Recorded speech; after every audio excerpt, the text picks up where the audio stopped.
Hello बच्चों, hello hello hello, welcome to Doubtnut पर एक बार फिर से आप सभी का बहुत बहुत स्वागत है। उम्मीद है आप सभी अपने घरों पर एकदम स्वस्थ है, मस्त है। कैसे हो आप सब? मैं एकदम बढ़िया हूं बेटा, एकदम स्वस्थ हूं, एकदम मस्त हूं। Hello Sushant, hello Zainab, hello Pulkit, Sadaqat, Naushad, Fahleshwar, hello hello hello, Himanshu ji, Pooja ji, hello hello Pooja, Vandana, Virat, Asha ji, hello Sagar, Shivani, Shivam. मैं एकदम बढ़िया हूं बेटा। तो बेटा अब हम स्टार्ट करने जा रहे हैं हमारी एक्चुअल ऑर्गेनिक केमिस्ट्री। तो अब से लगभग 2.5 महीने तक हमारा एक प्रॉपर ऑर्गेनिक का शेड्यूल चलने वाला है, जिसमें हम बढ़िया से बढ़िया सारी चीजों को देखने वाले हैं, बढ़िया से बढ़िया सारी चीजों को कवर अप करने वाले हैं।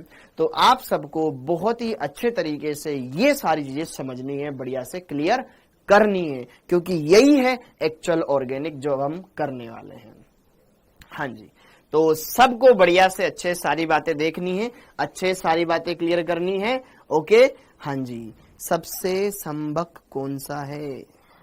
अच्छा, संबक क्या पूछना चाह रहा है बेटा? हैप्पी बर्थडे बेटा काजल, हैप्पी बर्थडे बेटा, आपका आने वाला साल बहुत अच्छा रहे। हेलो इल्मनाज, गुड इवनिंग बेटा, गुड इवनिंग। एनसीईआरटी में क्या नाम है? एनसीईआरटी में कोई नाम नहीं है इस चैप्टर का, ठीक है। कक्षा 11वीं में आपका एक चैप्टर है कार्बनिक रसायन, कुछ आधारभूत सिद्धांत एवं तकनीकें, उसी में डाल रखा है, ठीक है। यही है जीओसी। हाँ जी, कोऑर्डिनेशन कंपाउंड एनसीईआरटी संपूर्ण नहीं आई है। अरे आ चुकी है, डल चुकी है, ठीक है। ओके, अब यहाँ पर हम बात करते हैं यहाँ पर। हाँ जी सर, बेंजीन लेकर आए। बेंजीन कहाँ से लाऊं बेटा? ठीक है, ओके। हेलो रोहित ठाकरे बेटा, hello Rohit Thackeray. Coordination chapter खत्म हो गया बेटा। निशी जी कहाँ थे बेटा आप? ओके, हाँ जी, मजा आ गया। ओके, तो अब बच्चों बढ़िया से आपको सारी बातें करनी है, अच्छे सारी बातों को क्लियर करना है, अच्छे समझना है। तो देखो ध्यान से, आज हम स्टार्ट कर रहे हैं ऑर्गेनिक केमिस्ट्री का एक बेहतरीन चैप्टर, जिसका नाम है जनरल ऑर्गेनिक केमिस्ट्री, सामान्य कार्बनिक रसायन। जनरल ऑर्गेनिक केमिस्ट्री, ठीक है। अगर आप एनसीईआरटी में ढूंढोगे तो किसी नाम से नहीं मिलेगा ये, ठीक है। एनसीईआरटी में ढूंढोगे तो किसी नाम से नहीं मिलेगा, लेकिन अगर आप कहीं भी ऑफलाइन में कोचिंग पढ़ने जाते हो बेटा, बढ़िया बढ़िया जगह पे जाए, आप एलन बात करो, मोशन बात करो, रेजोनेंस हो गया, कोटा की कोई भी कोचिंग हो, या फिर आप कहीं भी आकाश में चले जाओ, किसी भी कोचिंग में, तो इसको पढ़ाया जाता है जनरल ऑर्गेनिक केमिस्ट्री, ठीक है, या फिर रिएक्शन मैकेनिज्म पार्ट 1 पार्ट 2 के नाम से। ओके, तो अच्छे से ओके, नमस्ते जी, नमस्ते नमस्ते नमस्ते नौशाद। अरे बार बार स्पेलिंग मत कर भाई, ठीक है। ओके, हाँ जी, आ जाओ जी, आ जाओ आ जाओ आ जाओ आ जाओ आ जाओ आ जाओ आ जाओ आ जाओ। आप सबका बेटा बहुत बहुत स्वागत है। मंजीत कुमार, यार जैसे ही मैं घर से बाहर निकला, जैसे ही मैंने कैब बुक किया ना, कैब बुक करने के बाद मेरे को ध्यान आया यार, ठीक है, क्योंकि दिमाग में था ही नहीं कि हाँ, फिर कैब बुक जब मैं रूम से बाहर निकल रहा था, मेरे दिमाग में था कि हाँ मेरे को ये मॉडल्स लेके चलने हैं, लेकिन जैसे ही बाहर निकला दिमाग से निकल गया, ठीक। ओके, हाँ, ऑर्गेनिक केमिस्ट्री का चैप्टर है बेटा, बहुत ही बढ़िया है, बहुत ही बेहतरीन चैप्टर है, general organic chemistry, GOC. Okay, तो मैं आपको ये बताने जा रहा था कि बेटा ये जो चैप्टर है, यह चैप्टर आपकी एक्चुअल ऑर्गेनिक है। अब एक्चुअल ऑर्गेनिक तुम्हारी यहां से स्टार्ट होती है। ओके, अब इस टॉपिक के अंदर या इस चैप्टर के अंदर आप क्या क्या चीजें पढ़ने वाले हो, तो जरा देखो ध्यान से। यहां से हम बात करेंगे अब ऑर्गेनिक की शुरुआत की।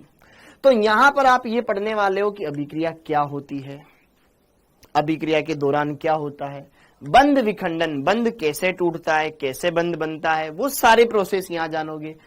फिर आक्रमणकारी अभिकर्मक कौन होते हैं, फिर अभिक्रिया के दौरान कौन कौन से मध्यवर्ती बनते हैं, इलेक्ट्रॉनिक प्रभाव कौन कौन से लगते हैं, एरोमेटिकता क्या होती है, कैसे हम पता लगा सकते हैं कौन सा कंपाउंड एरोमेटिक होता है, कौन सा एरोमेटिक नहीं होता है, हाइड्रोजनीकरण की उष्मा क्या होती है, छोटा सा टॉपिक के बीच में, अम्लीय एवं क्षारीय सामर्थ्य क्या होती है, कैसे हम पता लगाएं कौन अम्लीय, कौन क्षारीय, कौन ज्यादा अम्लीय, कौन ज्यादा क्षारीय, ठीक है। ओके, नाभिक स्नेहिता क्या होती है और इसको कौन कौन से फैक्टर अफेक्ट करते हैं, उनके बारे में जानेंगे। नाभिकीय रासायनिक अभिक्रियाओं के प्रकार क्या होते हैं, ठीक है, फिर चलाव ये होता, फिर कार्बोधनायन में पुनर्विन्यास। तो इन सारी चीजों को हम इसमें पढ़ने वाले हैं। बढ़िया से अच्छे से ऑर्गेनिक का मटेरियल है, बढ़िया से अच्छे से आपको इसको ऑर्गेनिक की बुक में लिखना है, नोट्स में लिखना है बढ़िया से अच्छे से। कितने लेक्चर का है बेटा? लेक्चर से आपको कोई मतलब नहीं होना चाहिए, आपको समझने से मतलब होना चाहिए, ठीक है। ओके, मेरे को पता है मेरे को कैसे करवाना है इसको। हाँ जी, ओके।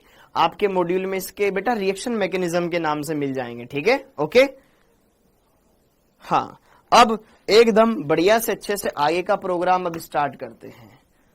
सर किसी बच्चे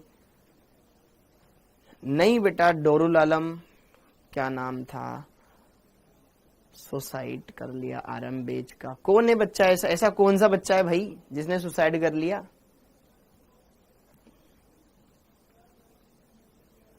हेलो हेलो हेलो, आइसोमेरिज्म खत्म हो गया, बिल्कुल हो गया। सचिन कहां सो रहा था? ठीक है, राज सिंह गोरिया। जीओसी से कितने क्वेश्चन आते हैं बेटा? 3 से 4। Good evening, good evening, good evening. ठीक है, हेलो अंजलि फौजदार बेटा, और लेंगे अभी, जरूरत नहीं, लास्ट में लेंगे, ठीक है।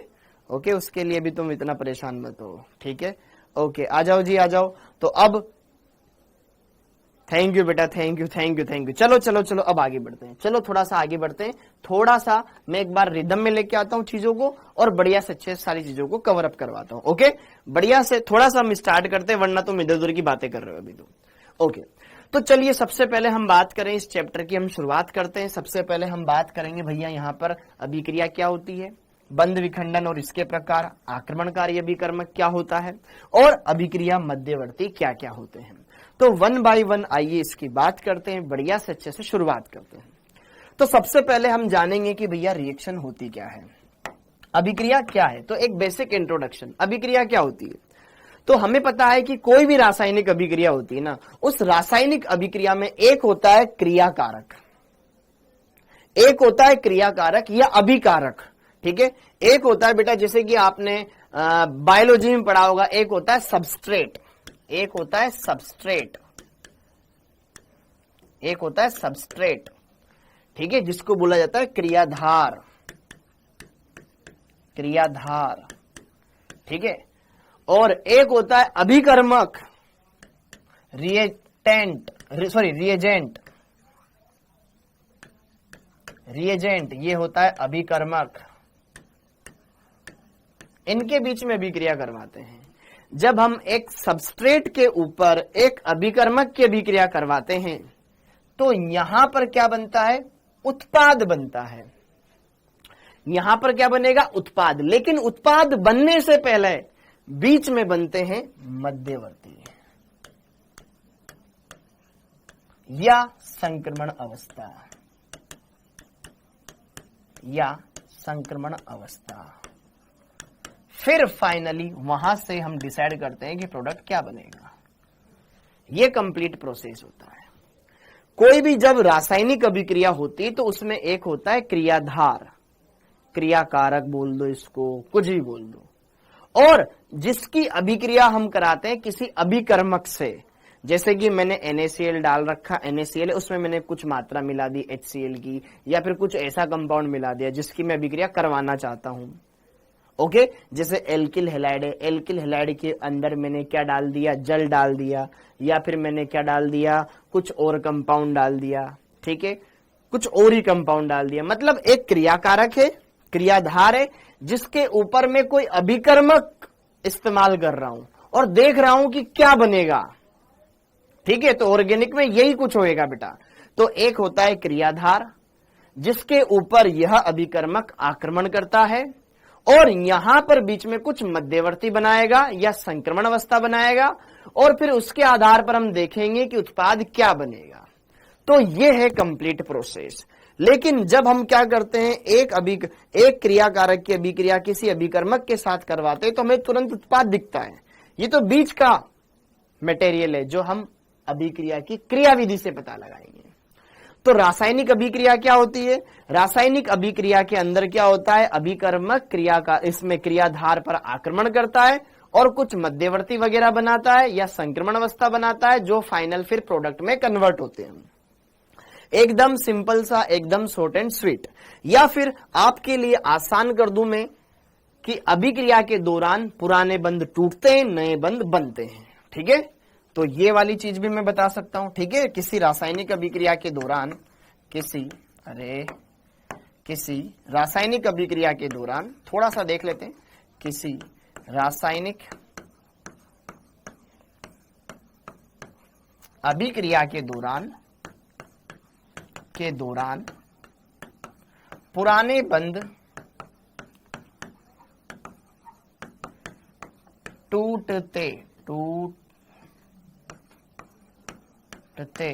हैं एवं नए बंधों का निर्माण होता है, नए बंधों का निर्माण होता है।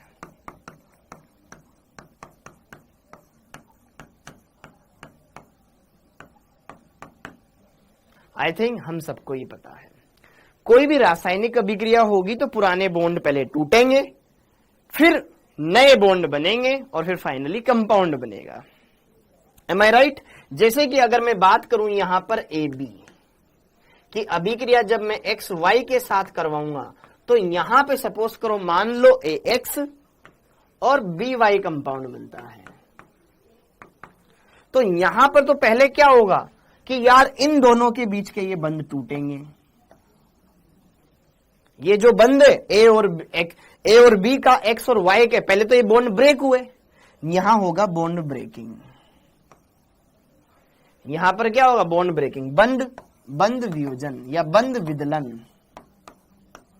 पहले होगा बंध विदलन, फिर यहां पर क्या होगा? नए बंधों का निर्माण, नए बंधों का निर्माण।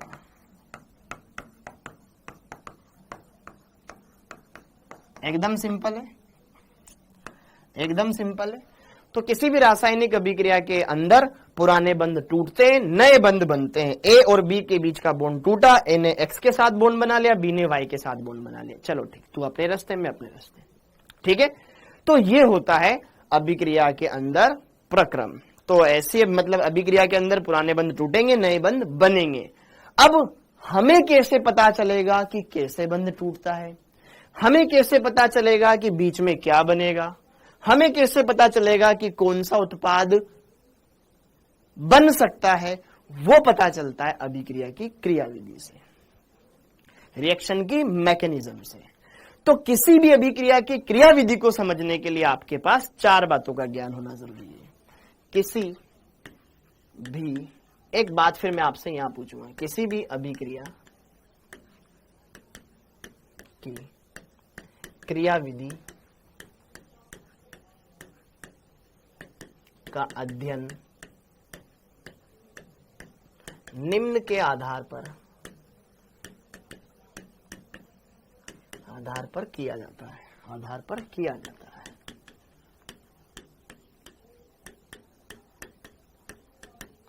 कि कौन सी अभिक्रिया की क्रियाविधि सबसे बेस्ट मानी जाए।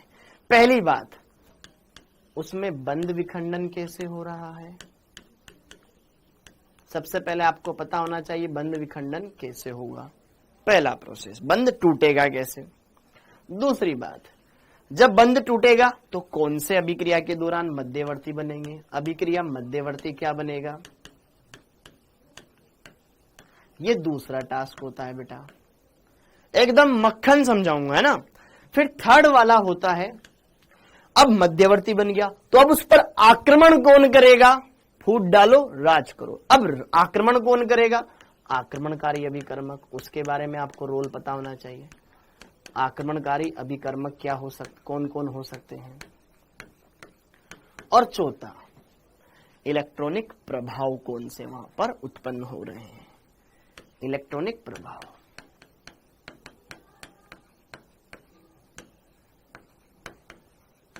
तो हमें ये 4 बातें पता होनी चाहिए। अब मैं आपसे यहां पर कुछ बातें पूछता हूं, ठीक है। बढ़िया से आपको सारी बातें बतानी है। हाँ जी, क्लियर। तो यहां पर ये सारी बातें ऑर्गेनिक है बेटा, ऑर्गेनिक है, ऑर्गेनिक है, ऑर्गेनिक है। अब ऑर्गेनिक ही चलेगी, अब कंप्लीट ऑर्गेनिक ही चलेगी। ओके, तो मैंने आपको जैसे कि पूछा कि यार आपने क्रियाकारक से उत्पाद बनाया, ठीक है। जैसे कि यहां पर हमने क्या की, क्रिया इन दोनों के बीच में अभिक्रिया करवाई और उत्पाद बनाया। तो अब मैं आपसे पूछना चाहता हूं, क्रियाविधि के आधार पर उत्पाद बनाया जाता है या उत्पाद के आधार पर क्रियाविधि डिसाइड की जाती है? इस बात का आप आंसर बताओ। हाँ जी, उत्पाद के आधार पर क्रियाविधि बनाई जाती है या क्रियाविधि के आधार पर उत्पाद डिसाइड किया जाता है कि यार ये उत्पाद बनेगा? हाँ जी, क्लियर है मामला? बेटा ये 12th में ही चलना है आपको श्रुति जी, ठीक है? बस आपको ऑर्गेनिक में ये लिखना है बस। अरे फिजिकल केमिस्ट्री भी करवाऊंगा अब्दुल्ला जी, ऐसा करता हूं आधे बोर्ड पे इनऑर्गेनिक पढ़ाता हूं, आधे पे ऑर्गेनिक पढ़ाता हूं, आधे पे फिजिकल करवाते, 3 पार्ट कर लेता हूं मैं। सबर रखना, जिंदगी में सबर नहीं है क्या तेरे?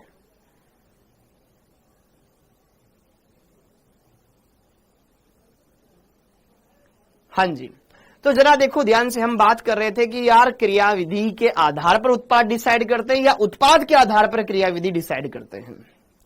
तो आपको यहां पर अब्दुल्ला बेटा आपसे कमेंट नहीं आना चाहिए तेरा बार बार ये स्पैमिंग वाला, ठीक है?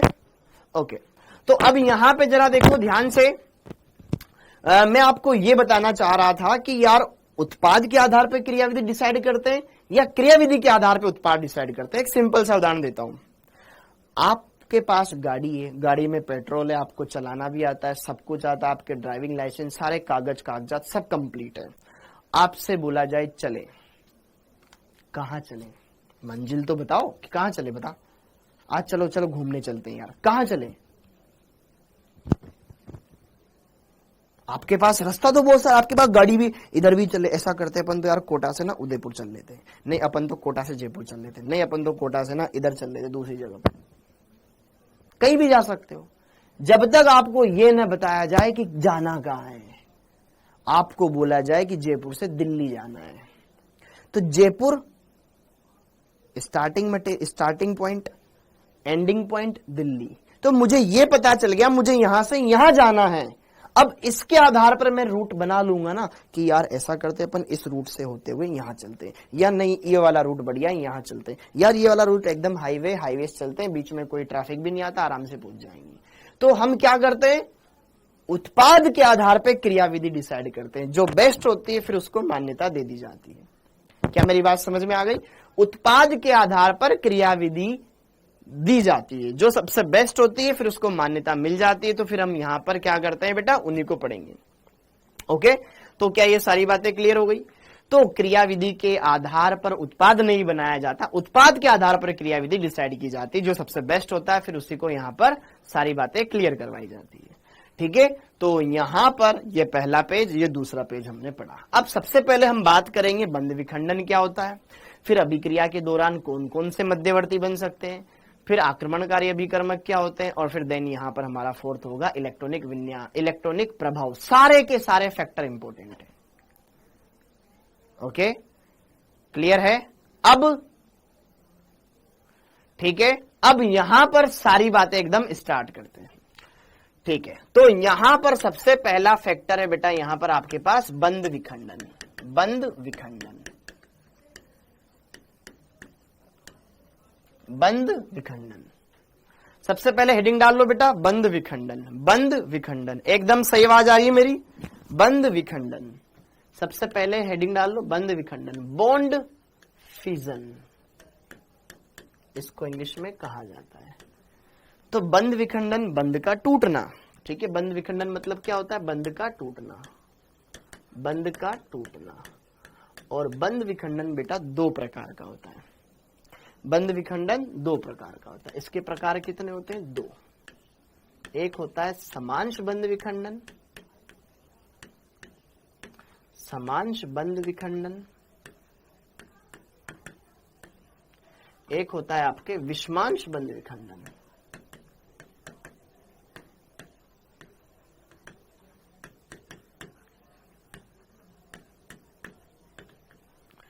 एक होता है समांश बंध विखंडन, एक होता है विषमांश बंध विखंडन। होमोलाइटिक बॉन्ड ब्रेकिंग और heterolytic bond breaking. Very good बेटा विकास जी, इंग्लिश में जान के क्या करेगा बेटा? ठीक है, हिंदी में पढ़ लेना, क्या दिक्कत है? ठीक है, ओके।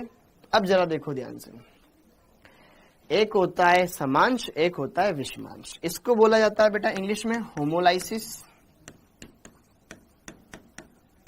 इसको बोला जाता है इंग्लिश में हेटेरोलाइसिस। ठीक है, इसको बोला जाता है होमोलाइसिस, उसको बोला जाता है हेटेरोलाइसिस। अब आपको सारी बातें एकदम बढ़िया समझनी, अच्छे से क्लियर करनी, तो बढ़िया से इत्मीनान रखें, सारी बातों को अच्छे से समझे और मेरे को अच्छे से समझाने भी दें। ओके, तो अब सबसे पहले हम समांश विखंडन और विषमांश विखंडन को समझे। एक साथ में दोनों को समझाना चाहूंगा, एक ही साथ दोनों को समझाना चाहूंगा कि यार किस तरीके से हम समांश विखंडन को देख सकते हैं, किस तरीके से विषमांश विखंडन को देख सकते हैं। तो यहां पर इसी के ये पहला पार्ट है, ये इसी का दूसरा पार्ट है। ठीक है, ओके, तो यहां पर मैंने दो पार्टीशन कर दिए बेटा, दो पार्टीशन कर दिए, एकदम बढ़िया तरीके से समझना।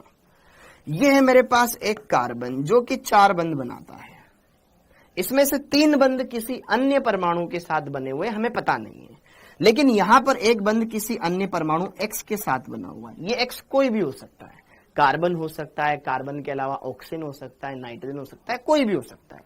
सेम इस तरफ यहां पर ये कार्बन है और कार्बन से कोई परमाणु जुड़ा हुआ है X। समांश बंध विखंडन का मतलब होता है बंध का समान रूप से टूटना। इस बंध में 2 इलेक्ट्रॉन हैं, एक इलेक्ट्रॉन कार्बन का है तो एक इलेक्ट्रॉन इस परमाणु X का है। अगर बंध समान रूप से टूट जाएगा तो इसका इलेक्ट्रॉन इसके पास, इसका इलेक्ट्रॉन इसके पास आ जाएगा। यस और नो? तो यहां पर क्या बनेगा, इस कार्बन के पास खुद का इलेक्ट्रॉन आकर बैठ जाएगा, इस X के पास इसका इलेक्ट्रॉन आकर के बैठ जाएगा। ये होता है समांश बंध विखंडन, बंध का समान रूप से टूटना। ठीक है, ओके, तो यहां पर ये जो बॉन्ड है इक्वल रूप से डिस्ट्रीब्यूट हो जाएगा कि यार इक्वल रूप से डिस्ट्रीब्यूशन, जैसे एक इलेक्ट्रॉन इस कार्बन ने दिया था, एक इलेक्ट्रॉन इस X ने दिया था, उनका वापस उनको मिल गया। जैसे ये कहने की बात, 2 लड़के, एक रमेश है एक सुरेश है, दोनों ने मिलकर के एक बिजनेस स्टार्ट किया। अब बिजनेस में पैसा तो लगेगा, ऐसा कर 50,000 तू दे, 50,000 मैं देता हूं, दोनों बढ़िया से ना एक बढ़िया सा बिजनेस करते हैं। ठीक है, बढ़िया सा अपन ना एक शॉप खोलते हैं। ठीक है, कचौरी समोसे की किसी की भी उन्होंने शॉप खोली। अब अचानक से कोविड आ गया, अब दोनों पढ़े लिखे लोग हैं, यार ऐसा करते अब तो वापस सारा लॉकडाउन हो गया, ठीक है अपन ज्यादा कुछ नहीं करते, बाद में सोचेंगे, ऐसा कर 50,000 तो तेरे रख, 50,000 मैं मेरे रखूं। हाँ है ना? तो अगर दोनों के दोनों कैसे हैं, समझदार हैं, तो ऐसा कर यार पार्टनरशिप में तेरे पैसे तू रख, तेरे मेरे पैसे मैं रखता हूं, तो इक्वल दोनों ने जितना योगदान था उनका ओरिजिनल योगदान वापस उनको मिल गया। तो यह है आपका समांश बंध विखंडन। और विषमांश बंध विखंडन, इस बंध में 2 इलेक्ट्रॉन है, एक X का भी और एक इस कार्बन का भी है। अब मान लो किसी एक के मन में लालच आ जाए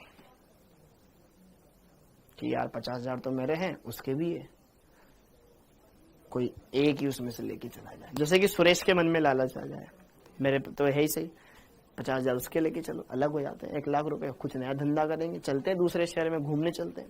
या फिर सुरेश के मन में लालच आ जाए तो उसकी, तो यहां पर अगर समान रूप से बंध टूटेगा तो इस तरीके से यहां पर मध्यवर्ती बनेंगे। ये मध्यवर्ती है, फाइनल कंपाउंड नहीं है। कार्बन क्योंकि 4 ही बंध बनाता है, यहां पे 3 ही बन रहे हैं।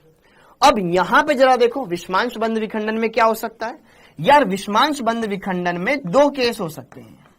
इस बंध के इलेक्ट्रॉन दोनों के दोनों या तो कार्बन की तरफ आ जाए या X की तरफ जा सकते हैं। क्या मेरी बात समझ में आ रही है? विषमांश बंध विखंडन में या तो इस बंध के दोनों इलेक्ट्रॉन इस तरफ चले जाएं, जब इस तरफ चले जाएंगे तो बेचारा कार्बन गरीब हो जाएगा, अरे भैया मेरे पैसे तो ले गया यार, और इसके ऊपर तो कर्जा है, खुद का इलेक्ट्रॉन तो गया ही गया। इस बंध में 2 इलेक्ट्रॉन थे, यस और नो? एक इलेक्ट्रॉन खुद का और एक पड़ोसी का, इस वजह से उसके ऊपर ऋणावेश आ गया। एक तो खुद का कोई दिक्कत नहीं, लेकिन दूसरे का लेकर आया एक इलेक्ट्रॉन, इसलिए -1 आवेश आ गया, इस पर +1 आ गया। समझ में आ गया? और एक केस ये पॉसिबल हो सकता है कि यार इस बंध के दोनों इलेक्ट्रॉन इधर चले जाएं। जब इस बंध के दोनों इलेक्ट्रॉन इधर जाएंगे तो यहां पर क्या हो जाएगा यार, इस कार्बन पर आ जाएगा ऋणावेश। ऋणावेश क्यों आएगा? क्योंकि इस बंध में 2 इलेक्ट्रॉन थे, एक तो खुद का था और एक पड़ोसी का था। हाँ या ना? और यहां पर ये हो जाएगा गरीब। क्या ये दोनों केस समझ में आया क्या? दोनों केस समझ में आया क्या? तो कहने की बात यह है बेटा कि जब समांश बंध विखंडन होता है तो बंध समान रूप से टूटता है और ऐसा मध्यवर्ती बनता है जिसमें कार्बन के पास सिंगल इलेक्ट्रॉन होता है, यह कहलाता है मुक्त मूलक। मुक्त मूलक, इसको बोलते हैं इंग्लिश में फ्री रेडिकल। फ्री रेडिकल, मुक्त मूलक। और यहां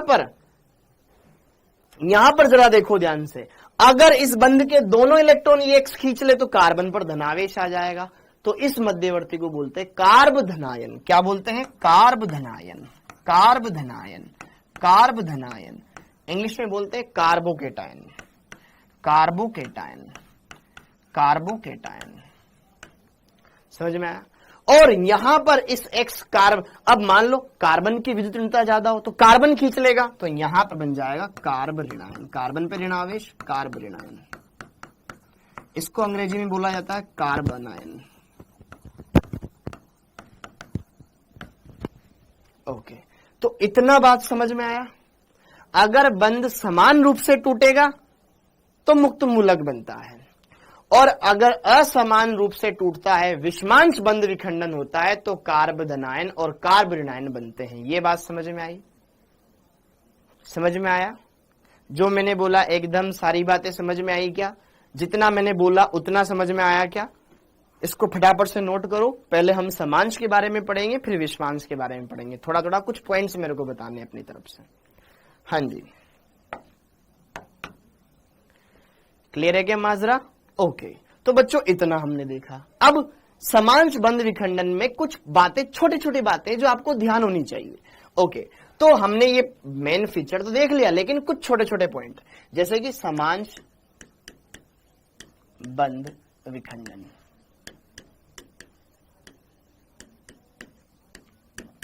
जो होता है इसमें मध्यवर्ती के रूप में मुक्त मूलक का निर्माण होता है।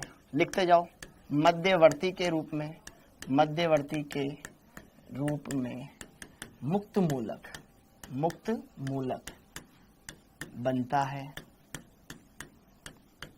पहला पॉइंट डन।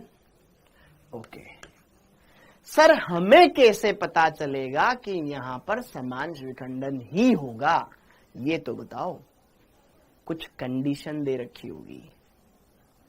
यदि अभिक्रिया सूर्य के प्रकाश की उपस्थिति में हो, समांश बंध विखंडन होता है। ठीक है? ओके, आपको कैसे पता चलेगा कि यार इस क्वेश्चन में मेरे को समांश बंध विखंडन करना है या मुक्त मूलक बनाना है, फ्री रेडिकल बनाना है? कैसे पता चलेगा? ठीक है, जब अभिक्रिया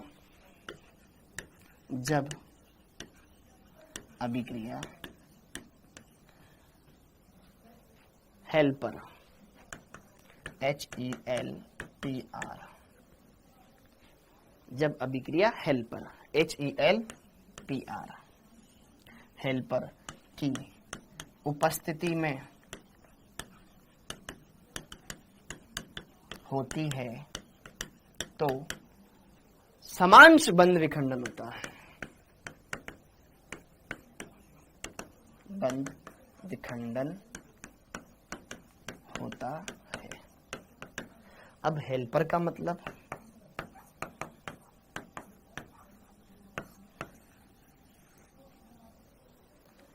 ठीक है, हेल्पर का मतलब, H का मतलब H न्यू,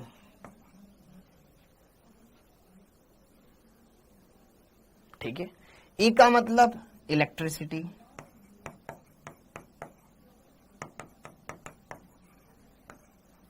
L मतलब लाइट, P मतलब परोक्साइड,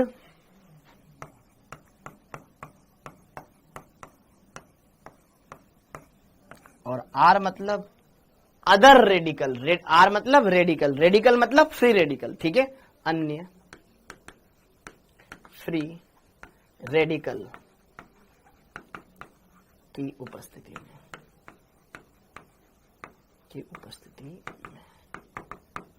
ध्यान से देखो, ध्यान से देखो, ध्यान से देखना मेरी बात को। सब बच्चे ध्यान समझना। यदि किसी अभिक्रिया में आपको दे रखा है कि यह अभिक्रिया सूर्य के प्रकाश की उपस्थिति में हो रही है, सनलाइट, ठीक है, यहां पे क्या आया था, सूर्य का प्रकाश, सूर्य का प्रकाश, ठीक है, एच न्यू को, अच्छा यहां पे ये ऐसे भी लिख सकते हो, एच का मतलब हीट, हीट, हीट मतलब उष्मा भी आप लिख सकते हो, उष्मा दी जा रही हो, हीट उष्मा दे रखी हो, इलेक्ट्रिसिटी दे रखी हो, या फिर सूर्य का प्रकाश दे रखा हो, या पेरोक्साइड दे रखा हो, या अन्य फ्री रेडिकल दे रखा हो, ठीक है, इन सबके केस में आपका क्या बनता है, समांश बंध विखंडन होता है और मुक्त मूलक बनता है, ठीक है। ओके, यहां पर आप मैंने क्या लिखा था यार, एच न्यू, हाँ एच न्यू भी लिख लेना, एच न्यू, ई बराबर एच न्यू, ऊर्जा ही तो है। ओके, तो इनमें से अगर क्वेश्चन में कुछ भी दे रखा हो तो वहां पर समांश बंध विखंडन करवाना है, जो बंध बोला है उस बंध का समान रूप से विदलन करवाना है।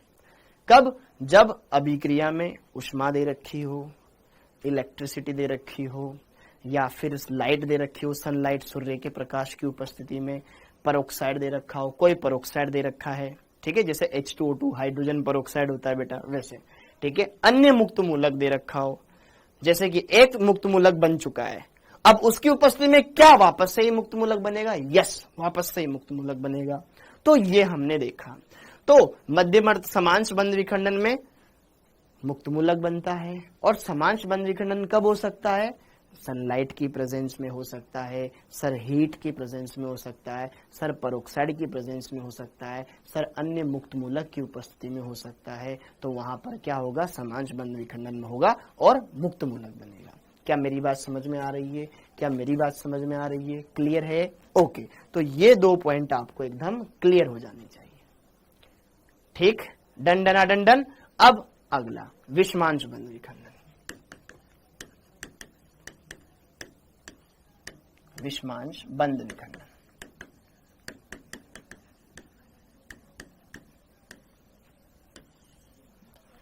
विषमांश बंध विखंडन। अब विषमांश बंध विखंडन में मध्यवर्ती के रूप में, इसमें मध्यवर्ती के रूप में, मध्यवर्ती के रूप में कार्ब धनायन, कार्ब धनायन एवं कार्ब ऋणायन का निर्माण होता है, कार्ब ऋणायन का निर्माण होता है, का निर्माण होता है।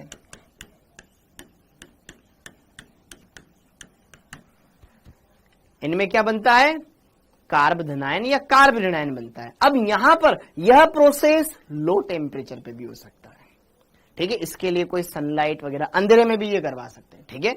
ओके, विषमांश बंध विखंडन, विषमांश बंध विखंडन, विषमांश बंध विखंडन कमरे के ताप पर, कमरे के ताप पर या अंधेरे में भी संभव है, में भी संभव होता है, ठीक है। अगला इंपॉर्टेंट, विषमांश बंध विखंडन होने के लिए दोनों परमाणुओं की विद्युत ऋणता अलग अलग होनी चाहिए, जिनके बीच में हम विषमांश बंध विखंडन करने वाले जनरली, ठीक है। विषमांश बंध विखंडन के लिए सामान्यतः, जनरली सामान्यतः दोनों बंधित परमाणु, दोनों बंधित परमाणु अलग अलग विद्युत ऋणता वाले होने चाहिए, दोनों बंधित परमाणु अलग अलग EN वाले होने चाहिए, वाले होने चाहिए।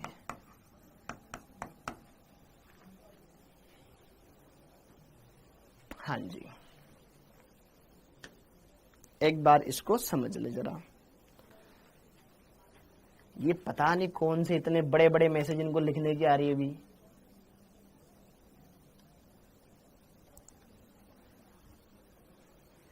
प्लीज कोई बता देगा कितने पेज हुए, सर कुछ लोग मेरे मारे जा रहे हैं यहाँ पर। भाई सबसे किसने बोला है कि आप नीट की तैयारी करो, और इतना प्रेशर क्यों झेल रहे हो? ठीक है, देखो ये पता नहीं इनके क्या बातें चल रही है बेटा, क्या बातें चल रही है यार। तुम कभी अपने स्कूल में जाते हो, वहां पे भी इतनी सारी बातें करते रहते हो क्या? पढ़ाते टाइम ये सारी बातें चलती रहती है कि तुम्हारी?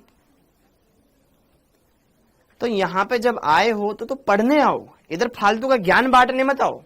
ठीक है, अगर नहीं पढ़ना है तो मत पढ़ो, लेकिन जो पढ़ रहे हैं उनको तो पढ़ने दो और मुझे तो ढंग से पढ़ाने दो। इस चक्कर में क्या होता है कि उन बच्चों के मैं कमेंट नहीं देख पाता हूं जिनके मेरे को देखने, या जिन बच्चों को कुछ पूछना होता है। नहीं, पहले तो हमको हमारा ज्ञान बांटना है। ठीक है सर, कुछ लोग मरे जा रहे हैं एमबीबीएस की तैयारी करने में, तो मत करो भाई। अगर आपसे नहीं हो रहा है तो छोड़ दो, कुछ और कर लो। दुनिया में अगर सब लोग डॉक्टर बन जाएंगे तो फिर काम कैसे चलेगा? कुछ लोगों को इंजीनियर बनना है, कुछ लोगों को और भी काम करने हैं। ठीक है, ओके, तो उससे ना कहीं आप कुछ भी नहीं कर रहे हो, बस यहाँ पे आके ना जबरदस्ती में अपना ज्ञान फैलने लग रहे हो। ठीक, ओके, अब आगे बढ़ जाएं। ये क्लियर हो गया? तो समांश बंध विखंडन, विषमांश बंध विखंडन एकदम सिंपल सा टॉपिक है, एकदम आसान सा टॉपिक है। ठीक है, और मैं इसको जेई वाले बच्चों को ना मुश्किल से 10 मिनट में पढ़ा के खत्म कर देता हूं कि भाई समान रूप से बंध टूटना, असमान रूप से बंध टूटना। ठीक है, समांश में मुक्त मूलक बनता है, असमांश में कार्बोधनायन और कार्बोनिनायन बनते हैं। That's it. ओके, अब जैसे कि देखो ध्यान से, यहां पर एक क्वेश्चन, जैसे कि क्वेश्चन कहां गया, एक क्वेश्चन था,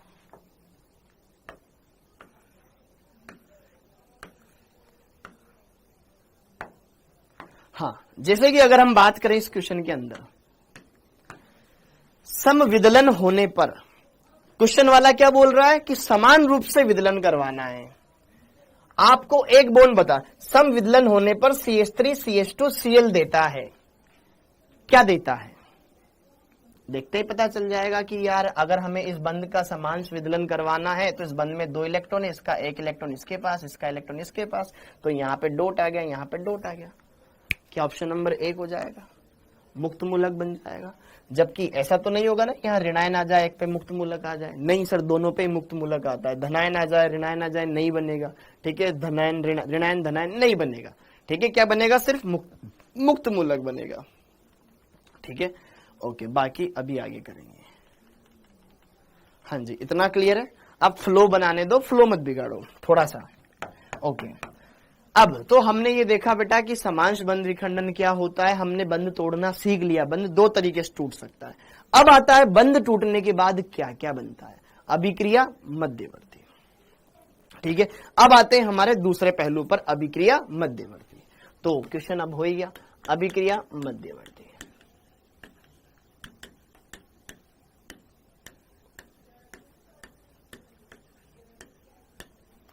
अभिक्रिया मध्यवर्ती, इसको इंग्लिश में बोला जाता है रिएक्शन इंटरमीडिएट्स।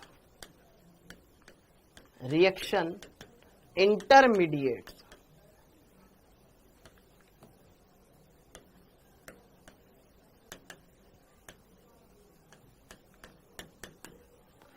अभिक्रिया मध्यवर्ती क्या होते हैं? जो अभिक्रियाओं के बीच में बनते हैं। अभिक्रिया मध्यवर्ती क्या होते हैं? जो अभिक्रियाओं के बीच में बनते हैं। अब ऐसे कितने प्रकार के मध्यवर्ती होते हैं? टोटल 6 होते हैं। कार्बधनायन, कार्बोनिनायन, मुक्त मूलक। 3 तो आपने जान लिए, 3 हम अभी आगे जानेंगे। ठीक है, अभिक्रियाओं के दौरान 6 प्रकार के मध्यवर्ती बन सकते हैं, जिसमें 3 फेमस है, मुक्त मूलक, कार्बोधनायन, कार्बोनिनायन। जबकि 3 और होते हैं जिनको मैं अभी आपको बताऊंगा। तो सबसे पहले है यहां पर बेटा आपका मुक्त मूलक। मुक्त मूलक, फ्री रेडिकल। थोड़ा सा इसके बारे में आपको नॉलेज दे दूं मैं। फ्री रेडिकल, शॉर्ट में FR। तो मुक्त मूलक क्या होता है? मुक्त मूलक क्या होता है? तो अगर मैं यहां पर आपको साइड में पहले अभिक्रिया बता देता हूं, फिर यहां पे पॉइंट लिखवा दूंगा। ठीक है, तो मुक्त मूलक में क्या होता है बेटा? एकदम सिंपल सा यहां पे डायग्राम हम बना लेते हैं। ये कार्बन है, ये 3 बंध बना रहा है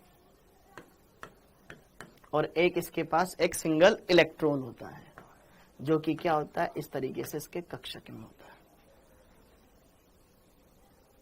ठीक है, या फिर इसको थोड़ा सा भी मैं आपको न बताऊं, सिंपल सा यहाँ पे शॉर्ट एंड स्वीट बना लो कि ये होता है आपका मुक्त मूलक। ठीक है, जिसमें कार्बन के 3 बंध बन रहे होंगे, चौथा बंध बनने के बजाय उसके पास एक सिंगल इलेक्ट्रॉन रहेगा। तो मुक्त मूलक क्या होता है भैया, एकल अयुग्मित इलेक्ट्रॉन युक्त स्पीशीज। यह एक अयुग्मित इलेक्ट्रॉन युक्त स्पीशीज है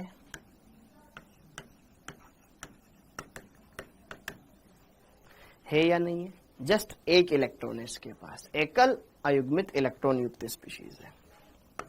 दूसरी बात, कार्बन के पास संयोजी कोश में इलेक्ट्रॉन कितने हैं?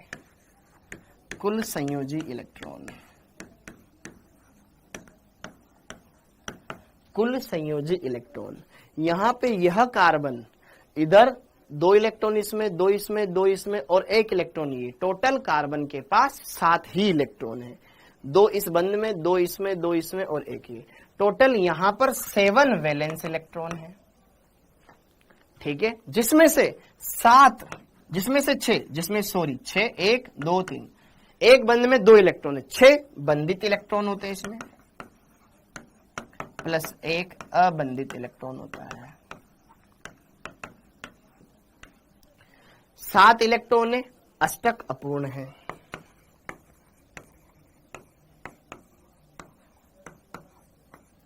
अष्टक अपूर्ण है। क्या ये अष्टक अपूर्ण? तो ये इलेक्ट्रॉन देगी कि लेगी? इलेक्ट्रॉन ग्राही होगी। सारी बातें समझ लो, यह इलेक्ट्रॉन ग्राही स्पीशीज है। अच्छा, क्या इसके पास एक अयुग्मित इलेक्ट्रॉन है? अयुग्मित इलेक्ट्रॉन है तो ये अनुचुंबकीय होगी। इसकी चुंबकीय प्रवृत्ति कैसी होगी? अनुचुंबकीय।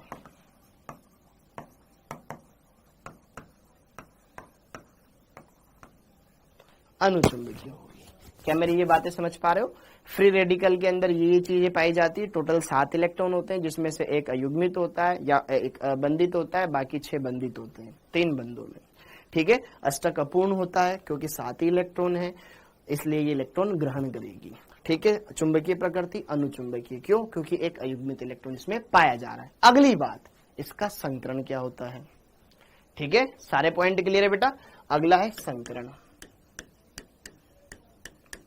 संकरण, तो यहां पर अणु सिर्फ 3 ही सिग्मा बंध बना रहा है, 1 2 3 सिग्मा। लोन पेयर नहीं है इसके पास, एक सिंगल इलेक्ट्रॉन है। सिंगल इलेक्ट्रॉन को लोन पेयर में काउंट नहीं करते हैं, काउंट नहीं करते हैं, याद है? ठीक है, तो यहां पर इसके अंदर टोटल 3 सिग्मा बंध है। 3 सिग्मा का मतलब sp2 संकरण, sp2 संकरण, sp2 संकरण यहां पर इसका है। ठीक है, क्लियर हो गया? sp2 संकरण होगा। sp2 संकरण होगा तो ज्यामिति कैसी होगी? ज्यामिति होगी सर समतल त्रिभुजीय। कैसी होगी? समतल त्रिभुजीय। त्रिभुजीय इसकी ज्यामिति होगी, जस्ट लाइक दिस। ये 3 बंध और एक इसके पास ये इलेक्ट्रॉन, समतल त्रिभुजीय ज्यामिति। 1 सिग्मा, 2 सिग्मा, 3 सिग्मा। क्लियर करते जाना साथ के साथ। अब इसका ऑर्बिटल डायग्राम, कक्षक चित्र, अगर मैं तुम्हें बताना चाहूं तो सर कार्बन का संकरण क्या है? sp2। sp2 संकरण है तो इस कार्बन के पास कितने संकृत कक्षक है? सर sp2 है ना, तो sp2 में 3 संकृत कक्षक, और संकृत कक्षक मिलकर क्या बनाते हैं? सिग्मा बंध। एक संकृत कक्षक ने ये सिग्मा बना लिया, ये सिग्मा बना लिया, ये सिग्मा बना लिया। यह इलेक्ट्रॉन किस कक्षक में है? कोई बता सकता है? तुम में से बता सकता है इस कार्बन के पास ये इलेक्ट्रॉन तो है अयुग्मित, लेकिन कौन से कक्षक में है? संकृत कक्षक में है या कुछ और कक्षक में है? मैं जो बोल रहा हूं वो समझ पा रहे हो आप? इस कार्बन का संकरण sp2 था, तो 3 sp2 संकृत कक्षकों की मदद से इसने 3 सिग्मा बंध बना लिए। अब ये जो इलेक्ट्रॉन है ये किस कक्षक में है? अरे सर, कार्बन के पास p कक्षक होते हैं, s कक्षक होते हैं, sp2 संकरण में इस्तेमाल हो गया, लेकिन एक p कक्षक अभी भी बचा हुआ है। तो ये जो इलेक्ट्रॉन है ना, इसके शुद्ध p कक्षक में है। ठीक है, ओके। तो अणु कक्षक चित्र में ये हमने 3 इसके बंध बता दिए, और जो ये इलेक्ट्रॉन है बेटा, ये किसमें? इसके p कक्षक में। ठीक है, ये है शुद्ध p कक्षक, शुद्ध p कक्षक जो कि संकरण में भाग नहीं लिया। उसमें ये तो सिग्मा बंध बना चुके हैं, बस एक था जो कि संकरण में भाग नहीं लिया। शुद्ध p कक्षक में होता है ये अयुग्मित इलेक्ट्रॉन, ये ध्यान रखना है। क्लियर हो गया मामला? ओके, तो अणु कक्षक चित्र पता चल गया आपको ये पता चल गया कि यार इसका संकरण क्या है, ज्यामिति क्या होती है, हम इसको इस तरीके से बताते हैं। ठीक, जस्ट लाइक दिस। सब क्लियर है एकदम? बाकी सारी चीजें आपके सामने है। तो मुक्त मूलक के बारे में आई होप आपको अब कोई प्रॉब्लम नहीं होगी। एम आई राइट? अब आगे बढ़ते हैं। दूसरा आता है आपके पास बेटा कार्बधनायन। कार्बोकेटायन।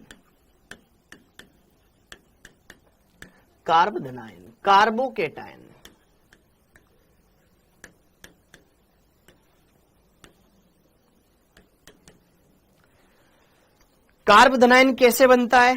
जब पास वाला परमाणु बंध के दोनों इलेक्ट्रॉन ले ले तो कार्बन पर क्या आ जाएगा? धनावेश आ जाएगा। सिंपली हम इसको ऐसे दर्शाते हैं। ठीक है, कार्बन पर धनावेश। ओके, तो कार्बधनायन, सबसे पहली बात तो इसका निर्माण कैसे होता है ये भी लिख लो। चलो, निर्माण विषमांश बंध विखंडन, विषमांश बंध विखंडन द्वारा, कुछ टाइम नहीं लगेगा, बंध विखंडन द्वारा। ओके, अगली बात, इसके अंदर कुल संयोजी इलेक्ट्रॉन कितने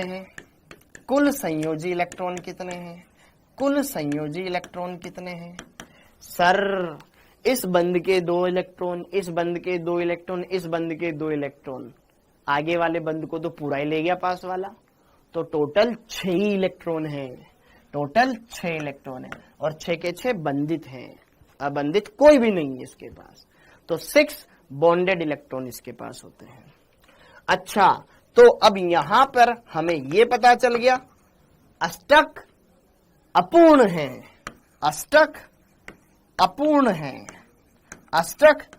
है। तो क्या ये इलेक्ट्रॉन युग्म लेगा? हाँ, 8 इलेक्ट्रॉन करने के लिए इसको 2 इलेक्ट्रॉन चाहिए, अर्थात एक लोन पेयर चाहिए, इलेक्ट्रॉन युग्म ग्राही। अतः यह इलेक्ट्रॉन युग्म ग्राही है। क्या मेरी बात समझ में आएगी आपको? ओके, तो अभिक्रियाओं के दौरान ये लेगा इलेक्ट्रॉन। ठीक, अगली कहानी, ये क्लियर हो गया। इसमें और चुंबकीय प्रवृत्ति,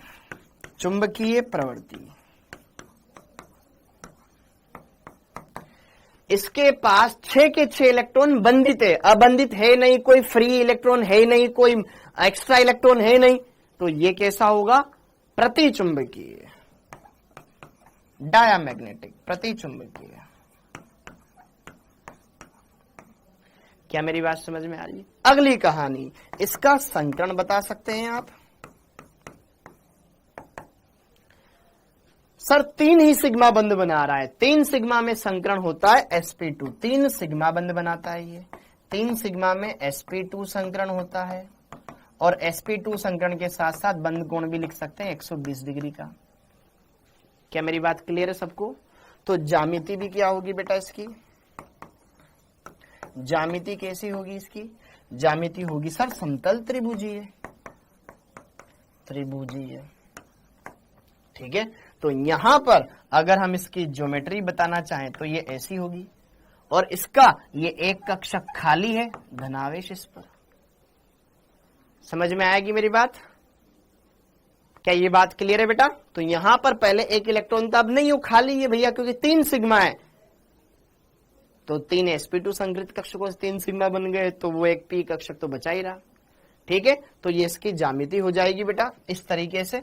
ये है आपके पास ठीक है, इतना सा बना लेंगे। समतल त्रिभुजीय आकृति, समतल त्रिभुजीय, समतल त्रिभुजीय, समतल त्रिभुजीय, इसका शेप बन जाएगा। क्लियर है? अणुकक्षक चित्र डायरेक्ट बना दिया मैंने इसका। तो मुझे नहीं लगता कि अब आपको कार्ब धनायन में भी कोई दिक्कत आई होगी। कार्ब धनायन का पूरा पोस्टमार्टम कर दिया कि कार्ब धनायन में क्या क्या चीजें होती है, ये इलेक्ट्रॉन लेगा कि देगा विक्रियाओं के दौरान, सारी बातें मैंने आपको बता दी है। ठीक है, हर एक पॉइंट जो हमें यहाँ पे जानना जरूरी था। अगला कार्ब ऋणायन, अगला आता है बच्चों आपके पास कार्ब ऋणायन, कार्ब ऋणायन, इसको बोला जाता है इंग्लिश में कार्ब अनायन। यह भी विषमांश बंध विखंडन के द्वारा बनता है, यह भी विषमांश बंध विखंडन के द्वारा बनता है। निर्माण कैसे होता है इसका? विषमांश बंध विखंडन द्वारा, विषमांश बंध विखंडन द्वारा। ठीक है, वैसे इसको लिखने की जरूरत नहीं है, विषमांश बंध विखंडन द्वारा ये बनता है। कार्ब ऋणायन में क्या होता है कि सर कार्बन 3 बंध तो बनाता ही बनाता है, लेकिन साथ में ना इसके पास ना इलेक्ट्रॉन युग्म भी होता है, उसी वजह से ऋणावेश आता है है ना, ये होता है कार्ब ऋणायन। ओके, हाँ जी।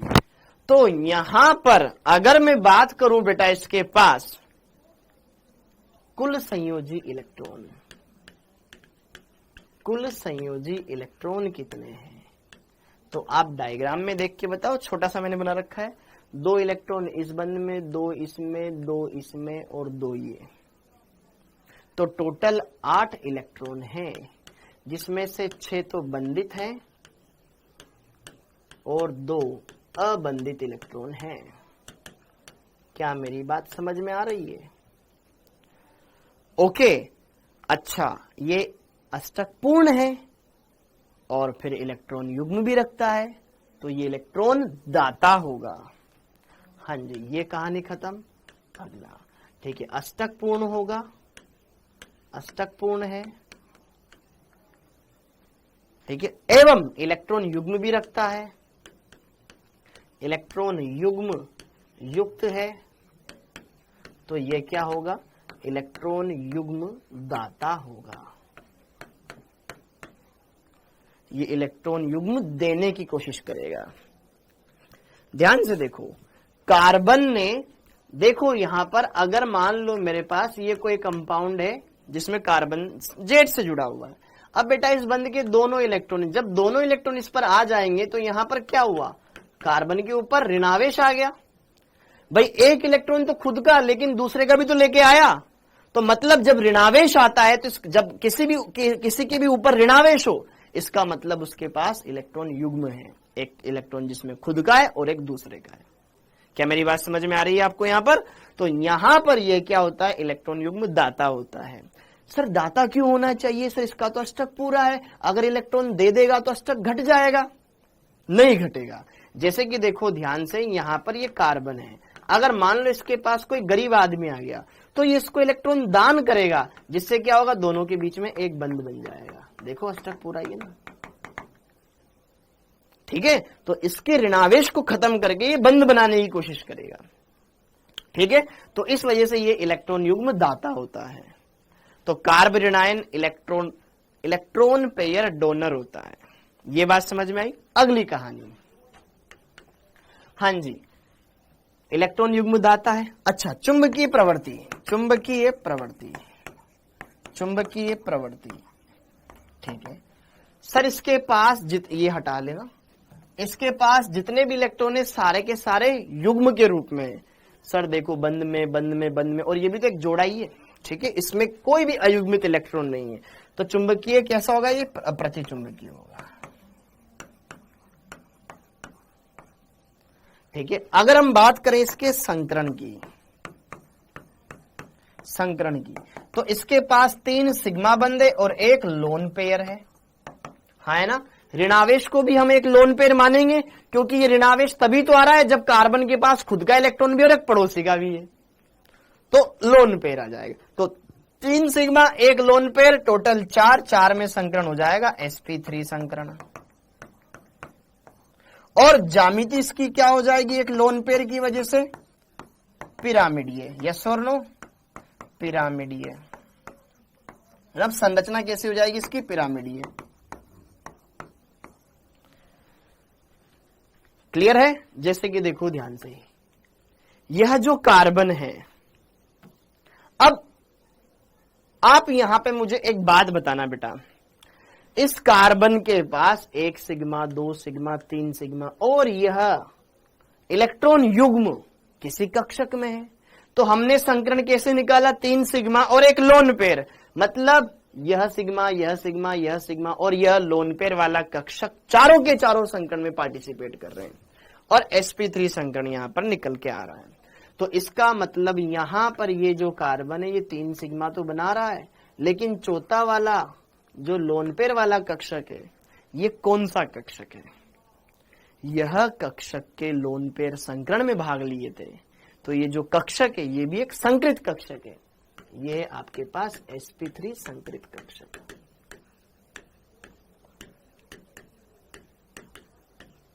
यहां लोन पेयर संकृत कक्षक में, पहले असंकृत कक्षक शुद्ध कक्षक में थे। छोटी छोटी बातें हैं, ठीक है। बाकी यहां पे ये पिरामिडीय इसकी आकृति हो जाएगी, पिरामिडीय शेप हो जाएगा। तो क्या यह बातें समझ में आई आपको? तो मोटा मोटा तौर पे मेरा मकसद बस आपको ये बताना था कि कार्ब धनायन का अष्टक अपूर्ण होता है, मुक्त मूलक का भी अष्टक अपूर्ण होता है, जबकि कार्ब ऋणायन का अष्टक पूर्ण होता है। वो इलेक्ट्रॉन युग्म दे सकता है और इलेक्ट्रॉन युग्म लेने का कार्य कार्ब धनायन करेगा।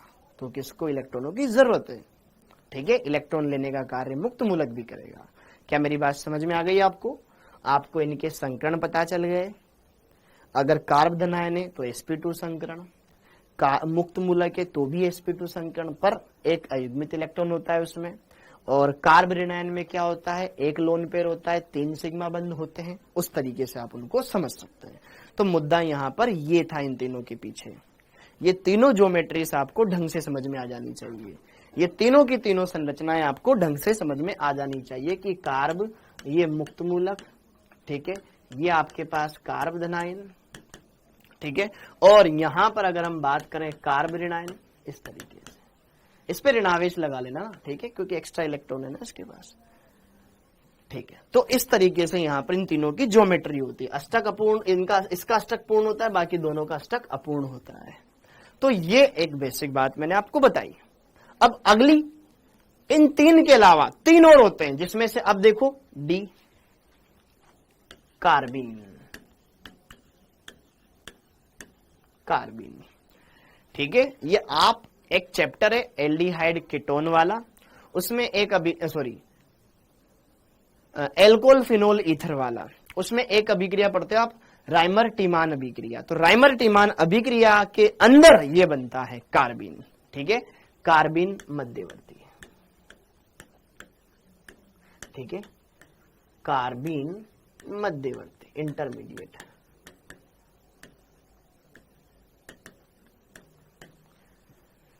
क्या होता है ये, CH2 2 electron, CH2 2 electron, CH2 2 electron, ये होता है कार्बिन मध्यवर्ती।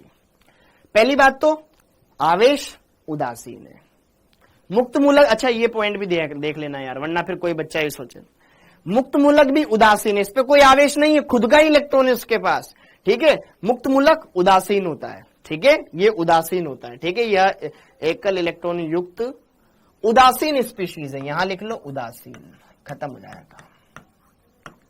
मुक्त मूलक के पास कोई किसी दूसरे के इलेक्ट्रॉन नहीं है, खुद के इलेक्ट्रॉन है, तो आवेश कुछ नहीं आएगा, ठीक है, ओके। अब कार्बिन मध्यवर्ती, कार्बिन मध्यवर्ती की बात करूं तो यहां पर यह है कार्बिन मध्यवर्ती। इसको आप ऐसे भी दिखा सकते हो कि यार इस कार्बन पर 2 हाइड्रोजन जुड़े हुए और 2 इलेक्ट्रॉन इसके पास ऐसे हैं, ठीक है, कोई दिक्कत नहीं, ऐसे लिखो या वैसे लिखो, थोड़ा सा आपको क्लियरिटी हो जाएगी। तो यहां पर ये क्या है, कार्बिन एक उदासीन द्विसंयोजी, 2 बंध बना रही है ना, उदासीन द्विसंयोजी मध्यवर्ती होता है जिसमें दो अबंधित इलेक्ट्रॉन उपस्थित होते हैं। अबंधित इलेक्ट्रॉन उपस्थित होते हैं। इतनी बात क्लियर हो गई। अगली, हाँ जी, कुल संयोजी इलेक्ट्रॉन। बस हमें इसमें से दो ही जानकारियां जाननी है। कुल संयोजी इलेक्ट्रॉन, कुल संयोजी इलेक्ट्रॉन कितने कार्बिन में? सर 2 इलेक्ट्रॉन तो इस बंध में, 2 इस बंध में, 2 ये, टोटल 6 इलेक्ट्रॉन है। टोटल 6 इलेक्ट्रॉन है, जिसमें से 4 बंधित इलेक्ट्रॉन है और 2 अबंधित इलेक्ट्रॉन है। यस और नो? अष्टक अपूर्ण है, अष्टक अपूर्ण है। अष्टक अपूर्ण है तो ये क्या होगा? इलेक्ट्रॉन युग्म ग्राही होगा।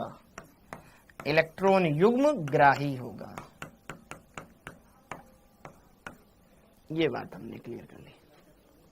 ठीक है, तो पहली बात तो कार्बिन एक उदासीन मध्यवर्ती होती है जो कि द्विसंयोजी होता है और उसके पास 2 अबंधित इलेक्ट्रॉन होते हैं। टोटल इलेक्ट्रॉन देखे जाएं तो 6 होते हैं, जिसमें 4 बंधित, 2 अबंधित। तो अष्टक अपूर्ण है तो इलेक्ट्रॉन क्या होगा? ये इलेक्ट्रॉन युग्म ग्राही होगा। That's it. ओके, ठीक है, फिर आगे चल के एक साथ लिखवा दूंगा मैं। जब अपन इलेक्ट्रॉनिक्स नहीं पढ़ेंगे ना तो उसमें लिख ही लेंगे फिर। ओके, ये है कार्बिन। ज्यादा हमें इस पर चर्चा नहीं करनी है क्योंकि हमारे इतना आता ही नहीं है। ठीक है, नीट के सिलेबस में कभी कार्बिन के बारे में ज्यादा डेप्थ में कोई क्वेश्चन नहीं आया है। ठीक है, ओके, कि कार्बिन, सिंगलेट, ट्रिपलेट, बहुत अलग अलग चीजें होती है इसमें, तो ज्यादा डेप्थ में जाने की आपको जरूरत नहीं। इतना क्लियर है? हो गया। अब इसके बाद अगला मध्यवर्ती होता है बेटा आपके पास नाइट्रीन। नाइट्रीन, नाइट्रीन, नाइट्रीन। तो नाइट्रीन क्या होता है? NH। नाइट्रोजन से एक हाइड्रोजन जुड़ा रहेगा, बाकी इसके पास 4 अबंधित इलेक्ट्रॉन होते हैं। 1 2 3 4 NH। ये बनता है आपके एमीन वाले चैप्टर में।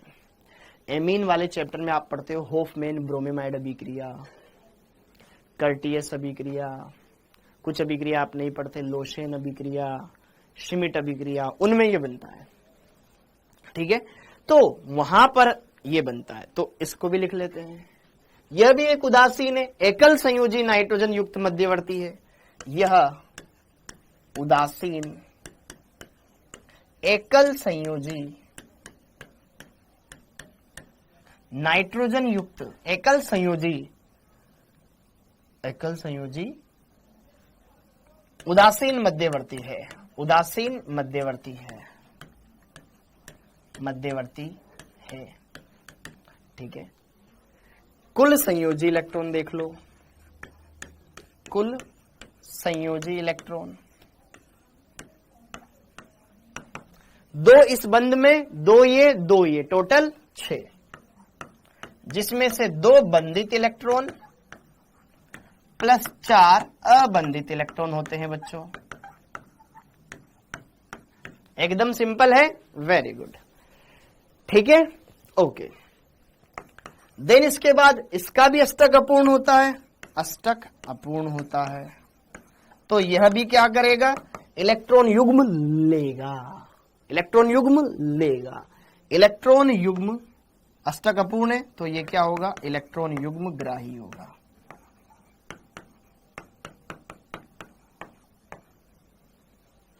ग्राही होगा, अभिक्रियाओं के दौरान इलेक्ट्रॉन लेगा।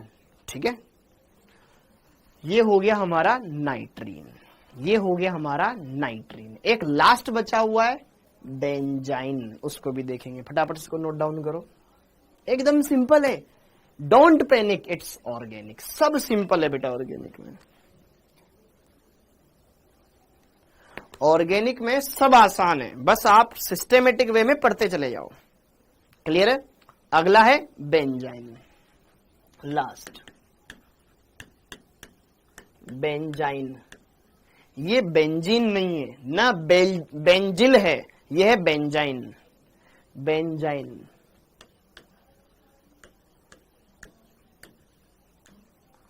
बेंजाइन। बेंजाइन क्या होता है? बेंजीन जैसा ही होता है, ठीक है, बेंजीन जैसा ही होता है, बस इसमें एक ट्रिपल बॉन्ड होता है, ठीक है, जिसमें एक बंद हम अंदर दिखा रहे हैं, एक बाहर दिखा रहे हैं। ये है बेंजाइन, मध्यवर्ती होता है, ठीक है। यह एक एरोमेटिक मध्यवर्ती होता है, यह एक एरोमेटिक, यह एक एरोमेटिक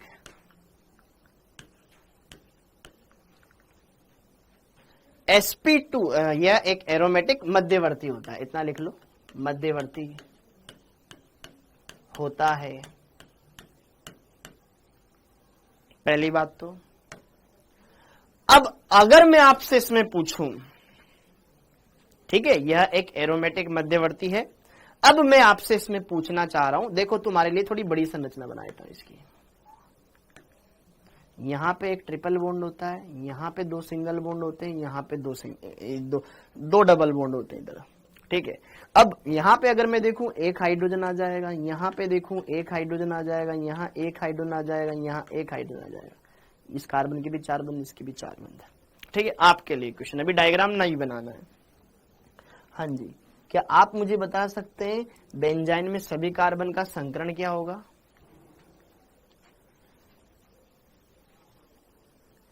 हाँ जी बताओ, इसमें सभी कार्बन का संकरण क्या होगा? कोई बता सकता है इसमें? डॉक्टर साहब, संध्या जी, इसमें जितने भी कार्बन है उनका संकरण बता सकते हैं आप? इसमें कितने कार्बन sp2 संकरित है, कितने कार्बन sp संकरित है, ऐसे बता सकते हो आप? 4 का संकरण sp2, very good sir. sp3, sp2, अच्छा सर, sp ट्रिपल वाला sp, बाकी सारे sp2, वेरी गुड। देखो ध्यान से, अगर तुमने ये पहले पढ़ा होता तो सब सही जवाब देते, सबका गलत है। मुक्त मूलक का क्या एग्जाम्पल है, सब पढ़ेंगे बेटा, अभी सब्र रख, अभी तो स्टार्ट ही हुआ है ना, अभी सब पढ़ेंगे, बस अभी भी थोड़ा हल्का हल्का चीजों, किरदारों के बारे में बता रहा हूं। देखो ध्यान से, ध्यान से देखो। अब थोड़ा सा मैं वापस से आपको अपने लेवल पे लेके चलता हूं। देखो, बेंजाइन में सारे के सारे कार्बन sp2 संकरित होते हैं, ना कि sp3, ठीक है। हाँ जी, इसमें लिखो, पहले लिख लो आप, बेंजाइन में सभी कार्बन एटम, सभी कार्बन परमाणु sp2 संकरित होते हैं। जितने भी होते हैं सारे के सारे sp2 संकरित होते हैं, ठीक है, ओके। इसमें एक पाई बंद दुर्बल होता है, जो कि sp2 संकरित कक्षकों के मध्य दुर्बल अतिव्यापन द्वारा बनता है, दुर्बल अतिव्यापन द्वारा बनता है। पहले लिख लो, मैं सारी बातें क्लियर करवाता हूं, ठीक है। तो यहां पे होता क्या है बेटा कि ये है हमारे पास बेंजाइन। जो ये बाहर वाला पाई बॉन्ड है ना, ये पाई बॉन्ड वीक होता है। वीक क्यों होता है? क्योंकि ये क्या होता है, दुर्बल अतिव्यापन द्वारा बनता है। अब इसका sp संकरण क्यों नहीं हो सकता, इसका भी कारण देता हूं। पहले ये देखो, यहां पर ये तो है ही सही, जो ये बाहर वाला पाईबंद बनता है, ये sp2 संकरित कक्षकों के बीच में ओवरलैपिंग से बनता है, इनके बीच में ओवरलैपिंग से बनता है। ये कौन सा कक्षक है? sp2 संकरित कक्षक।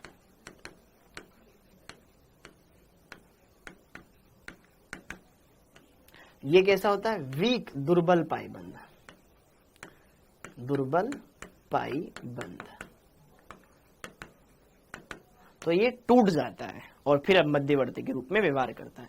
अगली कहानी कि सर यहाँ पे इन कार्बन परमाणुओं का संकरण sp क्यों नहीं हो सकता?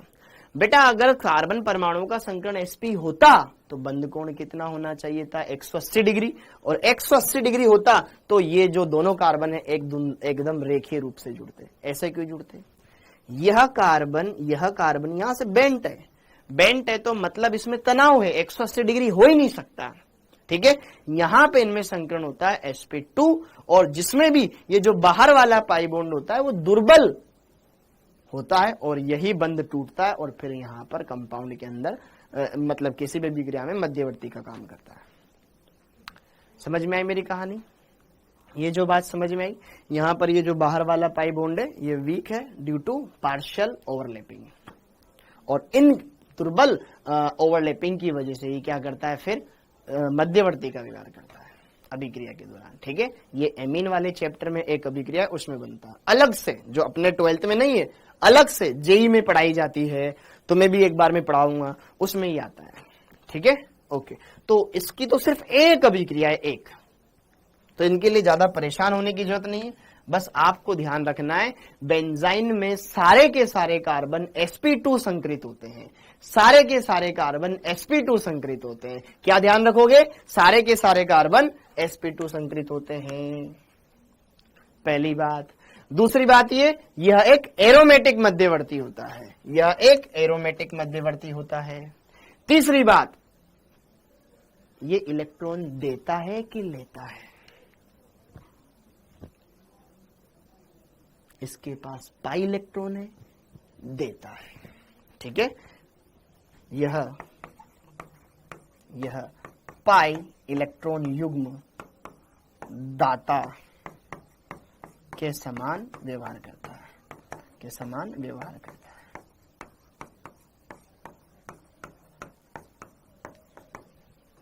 ठीक है, इसके पास पाई इलेक्ट्रॉन होते हैं, पाई इलेक्ट्रॉनों को डोनेट कर सकता है।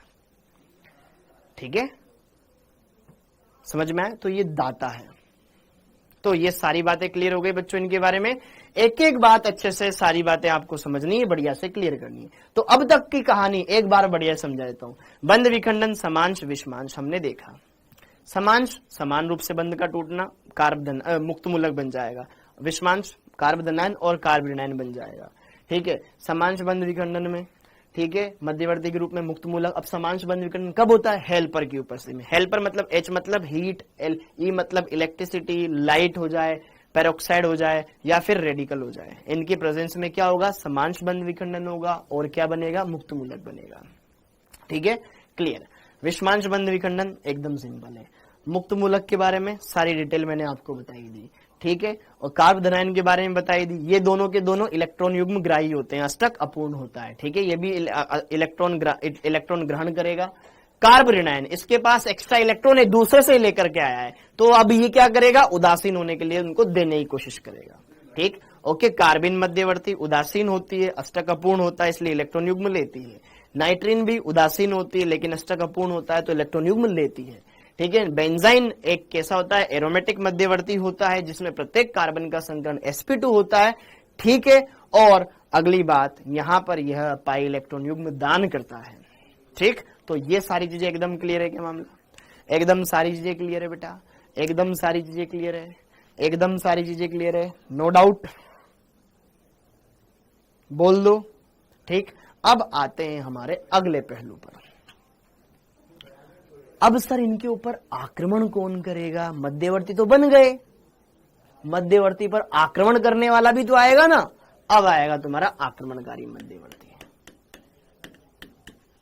आक्रमणकारी आक्रमणकारी अभिकर्मक, अटैकिंग रिएजेंट।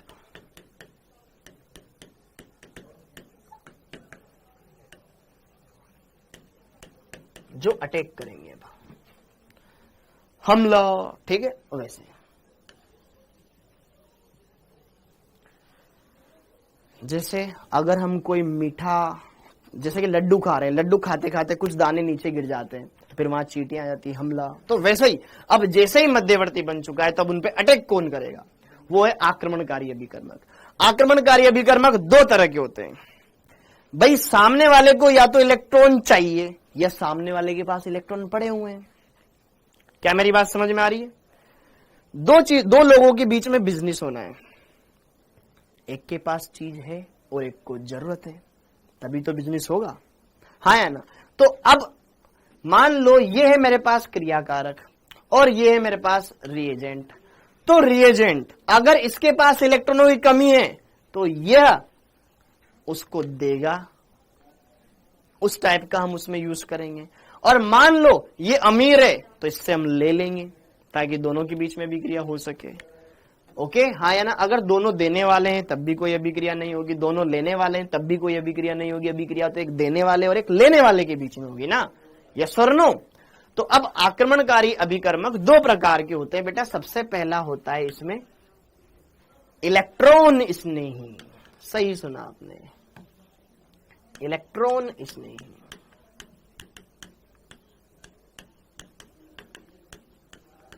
या इलेक्ट्रॉन रागी।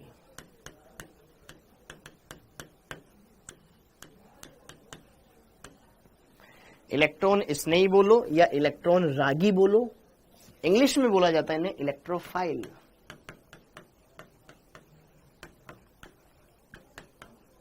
इलेक्ट्रोफाइल शॉर्ट में लिखते हैं इसको E+ से। तो इलेक्ट्रॉन स्नेही क्या होते हैं? जो इलेक्ट्रॉनों से स्नेह करें, हाँ या ना? यह क्रियाकारक अणु के ऋणात्मक भाग पे अटैक करेंगे। क्यों? क्योंकि खुद गरीब है, इलेक्ट्रॉनों की तलाश है इनको। इलेक्ट्रॉन स्नेही नाम से ही पता चल रहा है, वह अभिकर्मक जो इलेक्ट्रॉनों से स्नेह करते हों, इलेक्ट्रॉन लविंग स्पीशीज। क्या बोलते हैं इनको? Electron loving species.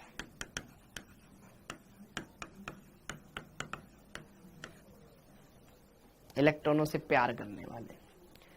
तो अब मान लो ये है मेरे पास क्रियाकारक अणु और ये है यहां पर अटैकिंग रिएजेंट। अब अगर इलेक्ट्रॉन स्नेही है तब इलेक्ट्रॉन स्नेही इस पे कहां आक्रमण करेगा? गरीब पर कि अमीर पर? अरे जहां पर ज्यादा इलेक्ट्रॉन है वहां जाके जुड़ेगा कि नहीं जुड़ेगा? जुड़ेगा ना। तो इलेक्ट्रॉन स्नेही क्रियाधार के इलेक्ट्रॉन धनी परमाणु पर आक्रमण करता है या इलेक्ट्रॉन धनी परमाणु पर जुड़ता है। समझ में आया? समझ में आया? क्या मेरी बात क्लियर हो पा रही है जो मैं बोलना चाह रहा हूं? समझ में आई मेरी बात? ठीक है। तो इलेक्ट्रॉन स्नेही, इलेक्ट्रॉन स्नेही E+ क्रियाधार के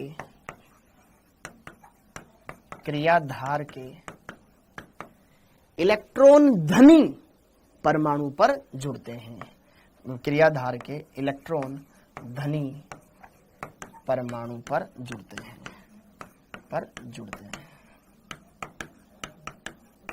क्योंकि ये खुद गरीब है ना यार।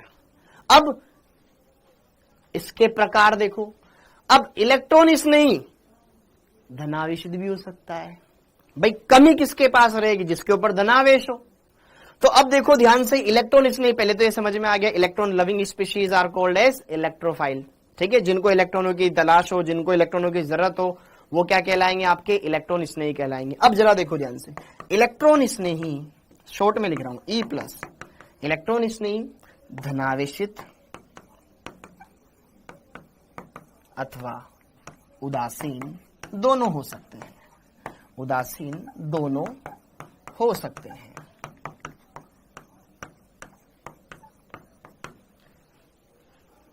पॉजिटिव वाले भी हो सकते हैं और न्यूट्रल कंपाउंड भी हो सकते हैं। इलेक्ट्रॉन स्नेही धनावेशित भी हो सकता है और उदासीन भी हो सकता है। कैसे होगा अभी मैं आपको बताऊंगा, पहले इतना नोट कर लो।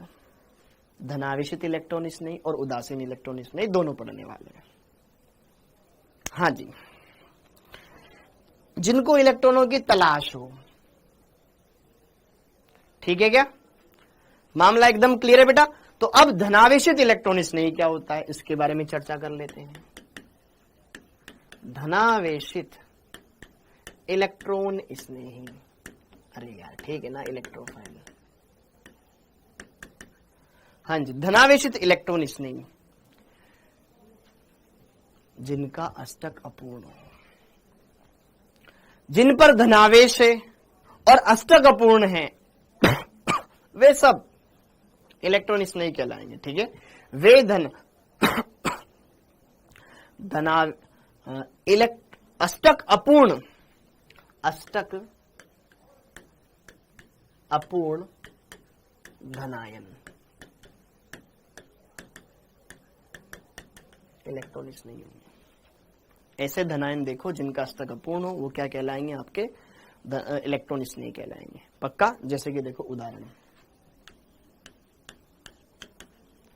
H+, बेचारे के पास कुछ ही नहीं है, एक इलेक्ट्रॉन था वो भी ले लिया, खाली हो गया कक्षक, इसको तो इलेक्ट्रॉनों की जरूरत है। H+ गरीब आदमी है। जैसे कि और देखो NO2+, इस नाइट्रोजन पर गरीबी आ गई।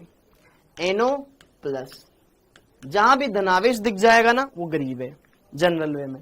ठीक है, या फिर मैं बात करूं मेथिल, जैसे कि R+, R मतलब एल्किल समूह, R मतलब एल्किल समूह। ऑर्गेनिक में R का मतलब एल्किल समूह होता है, गैस नियतांक नहीं होता है भाई साहब।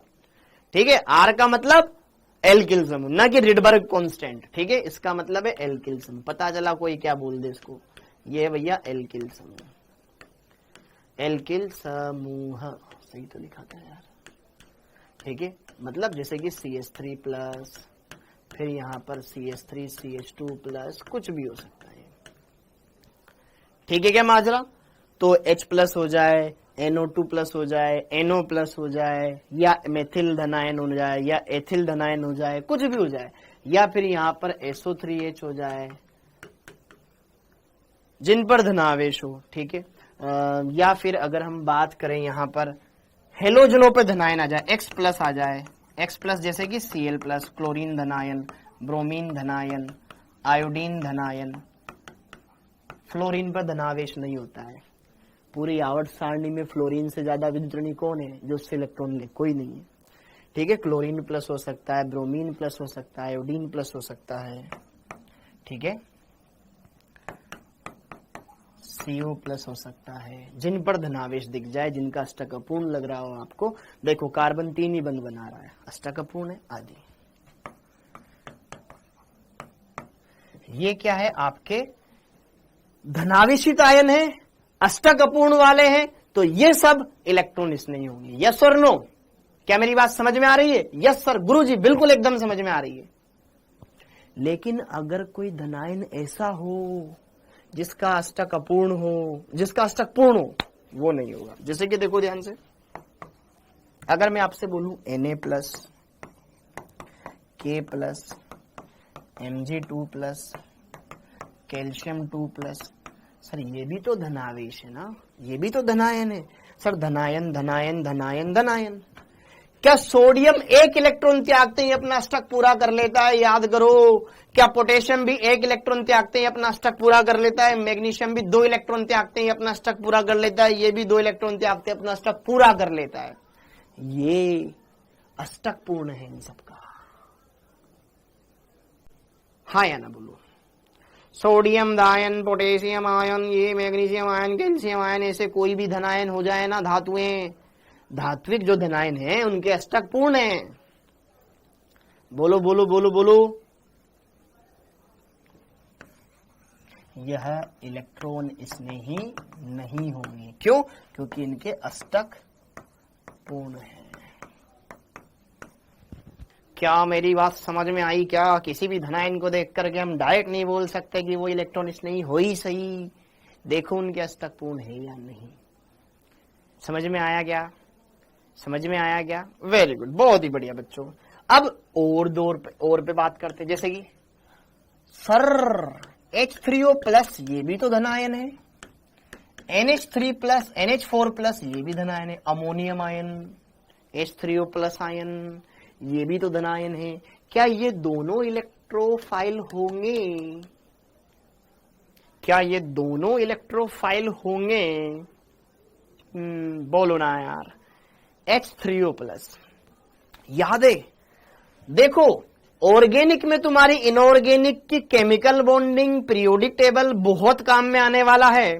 तो जिन बच्चों ने अगर पीरियोडिक टेबल और केमिकल बॉन्डिंग ढंग से नहीं पढ़ा हुआ है तो पढ़ो, वो सारा ज्ञान यहां पे इस्तेमाल होगा। H3O+। अरे यार ये कैसे बनता था सर? H2O याद है आपको? H2O H+ को लोन पेयर देता था। ऑक्सीजन के पास लोन पेयर होता था, 2 लोन पेयर होते थे। आपको याद है ना, H2O में ऑक्सीजन के पास 2 लोन पेयर होते हैं। पढ़ा होगा आपने, पढ़ाया था मैंने, खुद ने पढ़ाया था। उपसह संयोजक बंध कैसे बनता है? 2 लोन पेयर होते हैं इस पे। तो एक लोन पेयर इसको देगा और एक लोन पेयर देने के बाद बेटा मैंने आपको क्या बताया था, अगर देने वाला लेने वाला दोनों दूसरे आवर्त का हो या हाइड्रोजन हो तो फिर क्या आ जाता है? सिंगल बॉन्ड आ जाता है। भाई ये ऐसे संरचना बनती, ऐसे संरचना बनती इनकी, ठीक है। फिर इसको हमने ऐसे कन्वर्ट कर सकते हैं, देने वाले पे धनावेश, लेने वाले पे ऋणावेश, लेकिन ऑलरेडी धनावेश है तो इस तरह से कंपाउंड बन जाएगा। तो कहने की बात सीधी सी इतनी है भाई साहब, बात ऐसी है, घर जैसी है। यहां पर ये कंपाउंड ऐसा है, इससे 3 हाइड्रोजन जुड़े हुए हैं, ऑक्सीजन पर धनावेश है। सीधी बात ये, 3 हाइड्रोजन है, ऑक्सीजन पे धनावेश है। अमोनियम आयन में देखो धनावेश केंद्रीय परमाणु भी मानते हैं, याद करो, तो नाइट्रोजन पे धनावेश, इससे 4 हाइड्रोजन जुड़े हुए हैं, 1 2 3 4। ओके, दोनों के अंदर देखो केंद्रीय परमाणु का अष्टक पूरा है या नहीं है। अष्टक अपूर्ण है तो बोल देंगे ये इलेक्ट्रॉनिक्स नहीं है, अगर अष्टक पूरा है तो नहीं बोलेंगे। ऑक्सीजन, ऑक्सीजन के बाह्यतम कोश में होते हैं बच्चों 6 इलेक्ट्रॉन, 2,6 8 नंबर पे आता है ना। लेकिन धनावेशित हो गया तो कितने रह गए बाह्यतम कोश में? 5। अब अष्टक पूरा करने के लिए कितने बंध बनाने? 3 बना तो रहा है, हाँ या ना। तो भाई इसके बाह्यतम कोश में टोटल 5 इलेक्ट्रॉन थे, O+ के, एक बंद ये, एक बंद ये, एक बंद ये, हाँ है ना। हो गया, इसके पास भी 8 इलेक्ट्रॉन है। और यहां पे भी जरा देखो ध्यान से, नाइट्रोजन बाह्यतम कोश में 5 इलेक्ट्रॉन होते, धनावेश आ गया 4, तो 4 बंद बना तो लिए, इसके पास भी बेटा 8 इलेक्ट्रॉन है। तो दोनों का अष्टक पूर्ण है, अष्टक पूर्ण है, तो ये इलेक्ट्रॉन इसमें काहे होंगे? क्या मेरी बात समझ में आ रही है? तो बस मैं आपसे ये कहना चाहता हूं, अष्टक अपूर्ण धनायन, अष्टक अपूर्ण धनायन इलेक्ट्रोफाइल कहला सकते हैं, जिनका अष्टक अपूर्ण हो। समझ में आया? जिनका अष्टक अपूर्ण हो वो क्या कहलाएगा? आपका इलेक्ट्रोफाइल कहलाएगा। समझ में आ गया? धनावेशित आयनों में तो। अब उदासीन इलेक्ट्रॉन स्नेही क्या होता है? ये तो हो गया धनावेशित। क्लियर है क्या मामला एकदम बेटा? अब देखो उदासीन इलेक्ट्रॉन स्नेही,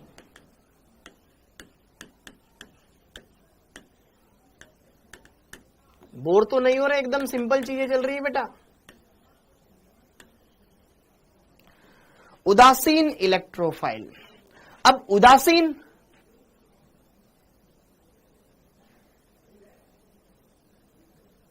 जिनका अष्टक अपूर्ण हो।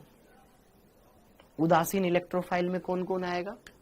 देखो सभी लुईस अम्ल,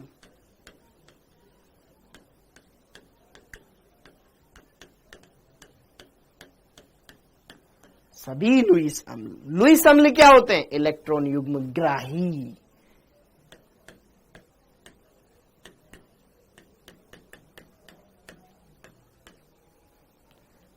लुईस अम्ल इलेक्ट्रॉन युग्म ग्राही होते हैं। तो जितने भी लुईस अम्ल होंगे वो इलेक्ट्रोफाइल होंगे कि नहीं होंगे? होंगे।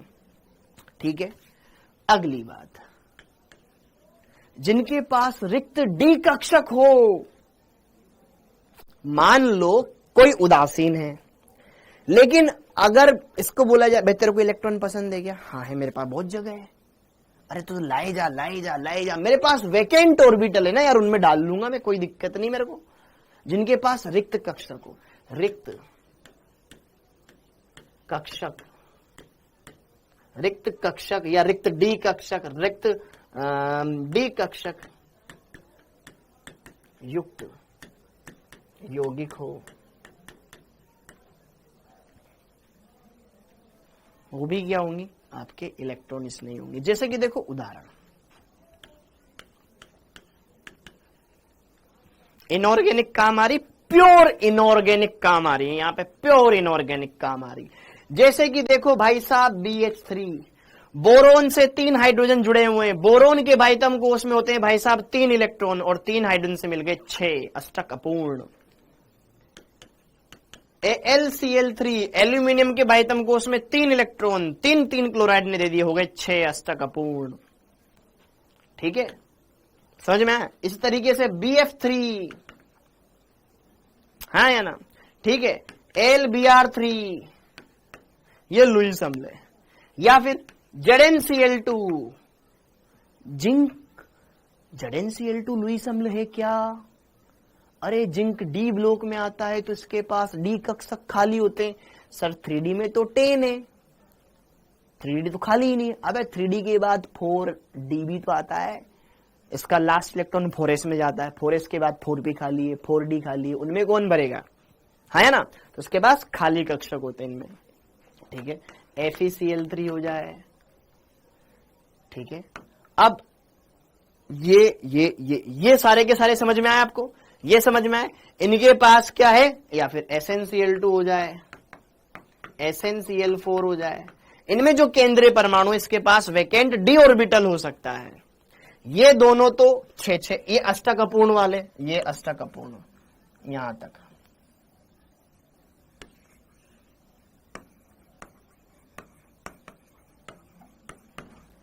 अष्टक अपूर्ण वाले, ठीक है। और ये वाले कौन से, जिनके पास रिक्त डी कक्षक है, रिक्त डी कक्षक युक्त। अब जिनके पास वैकेंट ऑर्बिटल है भैया, वो तो बोलेगा ना कि आंधे आंधे आंधे आंधे आंधे, बहुत जगह, कहां जगह, बहुत जगह, कहां जगह, बहुत जगह। क्या मेरी बात समझ में आ रही है क्या? हाँ जी। अब आपसे मैं पूछूं, क्या SO3 एक लुईस अम्ल, क्या SO3 एक इलेक्ट्रोफाइल हो सकता है क्या? हाँ जी, SO3 क्या लुईस अम्ल हो सकता है, क्या इलेक्ट्रोफाइल हो सकता है क्या? हाँ जी,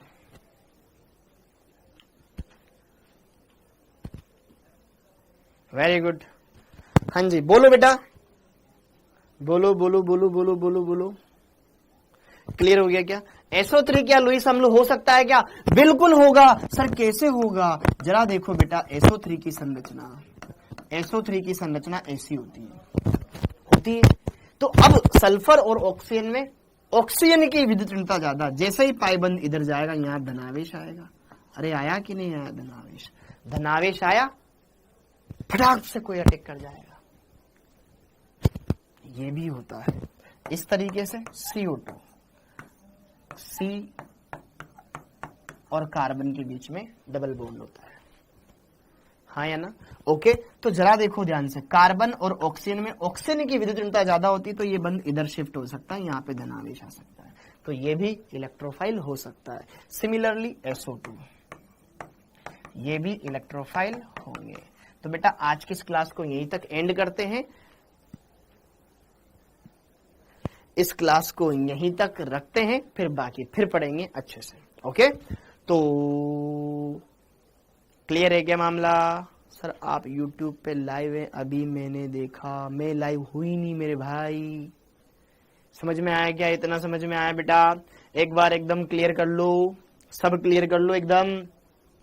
अभी जितना पढ़ाया सब आया दिमाग में, कल जरूर रिवाइज करके आना। और कल सुनो सुनो सुनो, कल 12 बजे मैं YouTube पर इसका 1 शॉट लेकर आ रहा हूं। क्यों लेके आ रहा हूं? क्योंकि मुझे आगे चल के तुम्हें पढ़ाना है। तो अगर तुम्हें बढ़िया से समझना है यहाँ पर, तो एक बार थोड़ी सी झलक वहां देख लेना, ओके? ताकि तुम जब यहाँ पे पूरा पढ़ोगे उसको, तो तुम्हें अच्छे समझ में आ जाएगा। ठीक है, तो आप सही बच्चों का बेटा बहुत बहुत धन्यवाद, अच्छे सारी बातों को समझने के लिए, अच्छे सारी बातों को जानने के लिए। थैंक यू, जय हिंद।